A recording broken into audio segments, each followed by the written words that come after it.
परत आलात तिथं काय घडलं? खर तर काल आम्ही गेवराईमध्ये गेल्यानंतर आमच्याच वाहनावरती दगडफेक झालेली होती. दगडफेक झाल्यानंतर आम्हाला पोलीस प्रशासनाकडून 168 प्रमाणे नोटिसा निघालेल्या होत्या. आमच्यावर FIR दाखल झालेला होता. आम्ही सकाळी मीडियाकडूनही ते ऐकलं. तेव्हा आम्ही पोलीस स्टेशनला जाऊन त्यांच्याशी संवाद साधून आमच्या डोक्यात होतं की अटक व्हायची, कारण आम्ही कायदा सुव्यवस्था पाळणारी माणसं आहोत, पोलीस प्रशासनाला सहकार्य करणारी माणसं आहोत.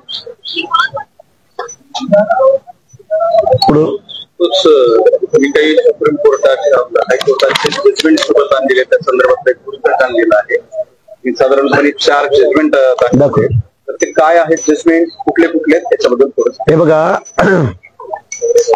आत्ताचा जो एक संघर्षाचा आणि वादाचा मुद्दा या महाराष्ट्रामध्ये आहे, तो वादाचा मुद्दा असा आहे की आम्ही ओबीसी आंदोलक असं म्हणत आहोत की ओबीसी मध्ये जर या महाराष्ट्रामध्ये एक शासनकर्ती जमात म्हणून, डॉमिनेटिंग कास्ट म्हणून आणि या महाराष्ट्राचा गावगाडा एक त्याच्यामधला मुखिया, गावडा, पाटील, समाज हा सोशली बॅकवर्ड कसा असू शकतो? तर ते असण्याचं कारण नाही. प्रश्न असा उरतो, जर मराठा समाज, जर ओबीसी कुणाला म्हटलं गेलं? Other backward classes, BC backward classes, हिंदीमध्ये पिछडा वर्ग. जो पिछडा आहे, जो इथल्या सिव्हिलायझेशन मध्ये पिछडा आहे, जो इथल्या लोकल बॉडीज मध्ये पिछडा आहे, जो शिक्षणामध्ये पिछडा आहे, जो नोकऱ्यामध्ये पिछडा आहे, आणि परत या महाराष्ट्राच्या व्यवस्थेमध्ये त्या जातीमध्ये जन्माला आल्या कारणानं त्याला इथल्या निर्णय प्रक्रियेमध्ये स्थान मिळत नाही, त्याला मान सन्मान मिळत नाही, त्याला इज्जत मिळत नाही, आणि त्याचं जे काही त्याच्या अंगामध्ये कला कौशल्य, गुण किंवा त्याच्यामध्ये कारागिरी आहे, त्याच्या त्या व्यवसायामुळं त्याला एक दुय्यम वागणूक या माझ्या महाराष्ट्रामध्ये मिळाली. अशा जातींना या महाराष्ट्रामध्ये ओबीसीचं मंडल आयोगाप्रमाणे रिझर्वेशन भेटलं. आता आम्ही गावगाड्यातली माणसं, आम्ही ओबीसी आंदोलक, आमचं म्हणणं असं आहे की जर आमचा हा मोठा बांधव जो रूलर आहे, जो डॉमिनेटिंग कास्ट आहे, जो राज्यकर्ती जमात म्हणून ज्याच्याकडे पाहिलं जातं, तो जर या बलुत्या आलुत्यामध्ये समाविष्ट झाला, तो जर या ओबीसी आरक्षणामध्ये समाविष्ट झाला, तर माझं असं म्हणणं आहे एक आंदोलक म्हणून की आमच्या मराठा बांधवावरती गरिबी निश्चित आलेली असू शकते, पण या ओबीसींच्या तुलनेमध्ये किती?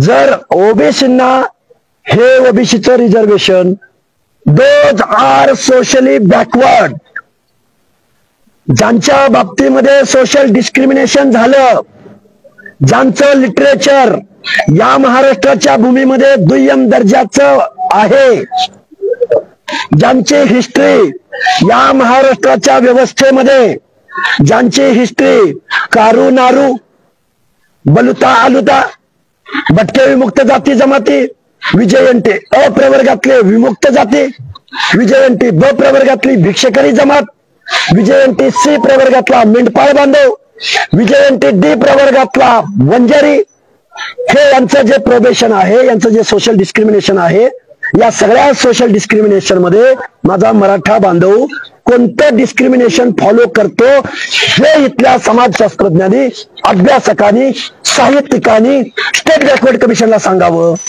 उच्च न्यायालयाला सांगावं, सर्वोच्च न्यायालयाला सांगावं.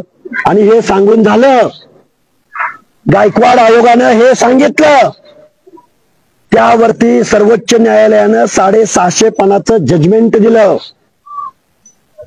तरी सुद्धा 2004चा ओबीसीचं आरक्षण उद्ध्वस्त करणारा GR सुशील कुमार शिंदे ज्यावेळी मुख्यमंत्री होते, त्यावेळी मराठा कुणबी आणि कुणबी मराठा एकच आहेत असा ज्यावेळी 2004ला GR निघाला, त्याच दिवशी या सामाजिक दृष्ट्या मागासवर्गीयांचं म्हणजे ओबीसींचं, म्हणजे ओबीसीतल्या पिछड्या वर्गाचं आरक्षण संपुष्टात आलेलं आहे. आता बोलता बोलता एका वाहिनीचे ज्येष्ठ पत्रकारांनी मला काही प्रश्न विचारले आणि मी त्यांना काही संदर्भ देण्याचा प्रयत्न केला. मी सगळी जजमेंट वाचून दाखवणार नाही, पण जवळजवळ माझ्या जवळ एक 4 जजमेंट आहेत.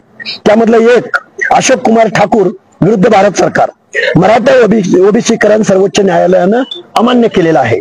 दुसरा, मराठा व कुणबी एक नाहीत, सर्वोच्च न्यायालय जगन्नाथ दामोदर होले या निकालावर शिक्कामोर्तब. आता तिसरा, पहिलं जे वाचलं पूर्ण वाचलं. हा पहिलं जे आहे 10 एप्रिल 2008 मराठा ओबीसीकरण सर्वोच्च न्यायालयाला अमान्य, सुप्रीम कोर्टाला बोलतोय. आता मी त्या डिटेलमध्ये जात नाही कारण हे इंग्लिश मध्ये आहे आणि इंग्लिश मध्ये वाचू शकतो, पण आता मला नंबर पण आहे. दुसरं, आणि कधी मी त्याच्यावरती स्पेशल प्रेस पण करेन. दुसरं आहे जगन्नाथ दामोदर खोले या निकालावरचं शिक्कामोर्तब आहे. मराठा व कुणबी एक नाहीत, सर्वोच्च न्यायालय.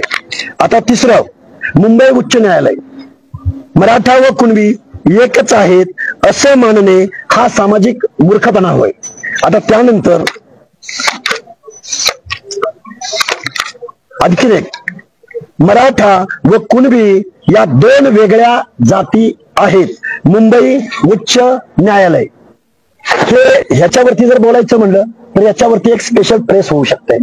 पण गेल्या 2 वर्षाच्या कालावधीपासून मी ज्यावेळी स्टेट बॅकवर्ड कमिशनचा राजीनामा दिला, अनेक वाहिन्यांना मुलाखती दिल्या, अनेक ठिकाणी प्रेस केल्या, पण इथले शासन असेल, प्रशासन असेल, मंत्री असतील, आंदोलक असतील, हे आरक्षणाचे आंदोलन उभं करणारी तज्ञ मंडळी असतील, या मंडळींनी कधीही आमने सामने येऊन या न्यायिक प्रश्नावरती, वस्तुनिष्ठ प्रश्नावरती, माहितीवरती, एखाद्याला आरक्षण का दिलं जातं, कधी दिलं जातं, कुणाला दिलं जातं, त्याचे पॅरामीटर्स काय असतात, तो अधिकार कुणाला असतो, मग स्टेट बॅकवर्ड कमिशनचं संविधानिक स्थान काय, यावरती कोणीही बोलायला तयार नाही.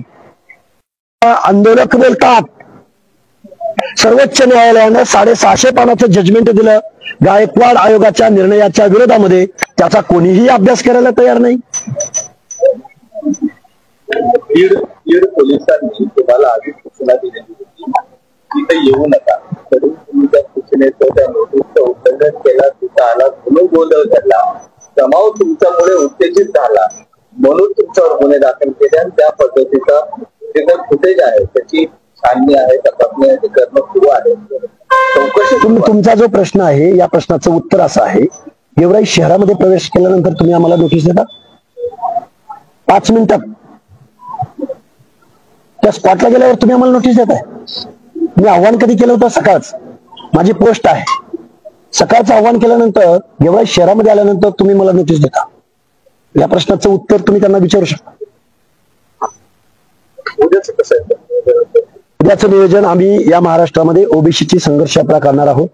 आम्ही तारीख जाहीर करणार आहोत आणि आम्ही या महाराष्ट्रामध्ये कुणाचं आंदोलन होतंय, कोणतरी मोर्चा करतंय, कोणतरी उपोषण करतंय म्हणून काउंटर आंदोलन आमचं असणार नाही. आम्ही हे आंदोलन करणारच आहोत, आम्ही ही संघर्ष यात्रा करणारच आहोत. कुणाचं आंदोलन हो नाही हो त्याच्याशी आम्हाला काहीही देणं घेणं नाही. या महाराष्ट्रातला 50 ते 60% क्वांटम असणारा ओबीसी विजयंती प्रवर्गाला आपण ओबीसी म्हणून एक आहोत. आपल्याला एकत्रित आलं पाहिजे. आपले राजकीय हक्क, आपले सामाजिक हक्क, आपले शैक्षणिक हक्क, आपल्या महाराष्ट्राच्या तिजोरीमधला जिसकी संख्या जितनी भारी, तुमची आमची लोकसंख्या किती, तुम्हाला आम्हाला तुमच्या आमच्या सामाजिक न्यायाच्या योजनांसाठी बजेट किती दिलं जातं, या सगळ्या प्रश्नांच्या दृष्टिकोनातून आम्ही एक संघर्ष यात्रा ओबीसी जोडो अभियान या महाराष्ट्रामध्ये काढणार आहोत. उद्या सकाळी पुण्यात किती वाजता? नाही, उद्या हे बघा, आम्ही तो निर्णय तुम्हाला प्रेस घेऊन जाहीर करू. आज सांगतो ना, मग उद्या परवा आम्ही हा जाहीर करू शकतो. म्हणजे उद्या नाहीये? उद्या हे बघा, ऍक्शन रिएक्शन काही होऊ शकते, पुढे करू शकतो. त्यामुळं आम्ही ओबीसी आहोत, आम्ही शोषित पिछडे आहोत, आम्ही असंघटित आहोत.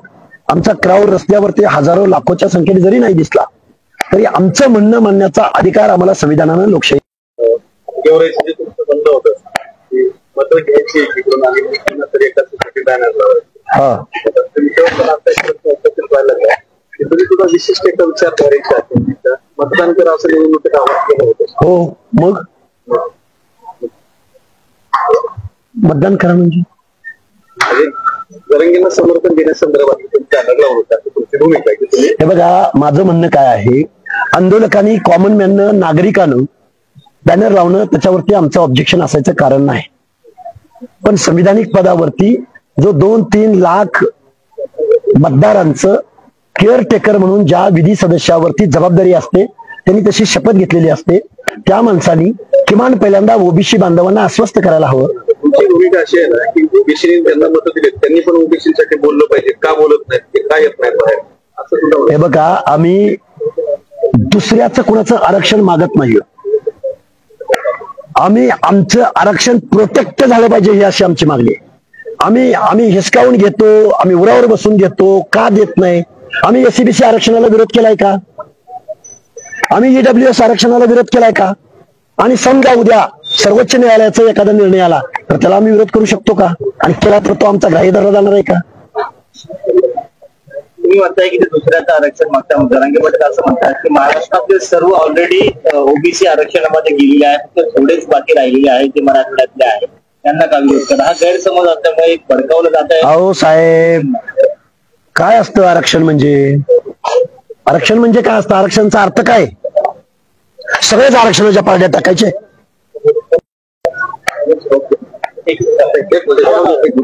काल तुम्ही आमदार आणि खासदारांचा राजीनामा मागितला होता, तर एखादी ग्रामपंचायत तुम्ही लढवली असं तुम्हाला चॅलेंज आहे ते खासदार बजरंग सोनवणे. म्हणजे निवडून आलेला लय शहाणा आहे असं म्हणायचं का बजरंग सोनवणे? म्हणजे विचारवंतांना वरिष्ठ सभागृहात जे निवडून येऊ शकत नाहीत, बजरंग सोनवणे या खासदाराला त्याची किती बुद्धी आहे त्या या स्टेटमेंट वरून कळते. म्हणजे नागरिकाला बोलायचा अधिकार नाही, म्हणजे आम्हाला खासदार म्हणून निवडून आल्यावरच मग तुम्ही आमचं ग्राह्य धरणार का? अरे आमच्या देशाला स्वातंत्र्य मिळाल्यापासून आमचा एकही खासदार झाला नाही ना, मग आमची मागणी तुम्ही मान्य नाही करणार? बीड लोकसभा मतदारसंघामध्ये मी ज्या जातीतून ज्या कम्युनिटीतून बिलॉंग करतो त्याचा एकही खासदार आजपर्यंत महाराष्ट्रात झाला नाही, मग तुम्ही आमची वेदना मानून घेणार नाही? अरे हे पण सोशल डिस्क्रिमिनेशन आहे. किती अक्कल शून्य माणूस देशाच्या कायद्याच्या सभागृहात गेलाय त्याचं हे लक्षण आहे. ज्या आमदारांनी समर्थन केलं होतं त्यांचे राजीनामे काल तुम्ही मागितले होते, त्या संदर्भात पुढे काही मुख्यमंत्र्यांकडे मागणी केली? अहो राजीनामा द्या, जरांगेंना पाठिंबा द्या आणि त्या प्रश्नावरती निवडणुकीला सामोरं जा.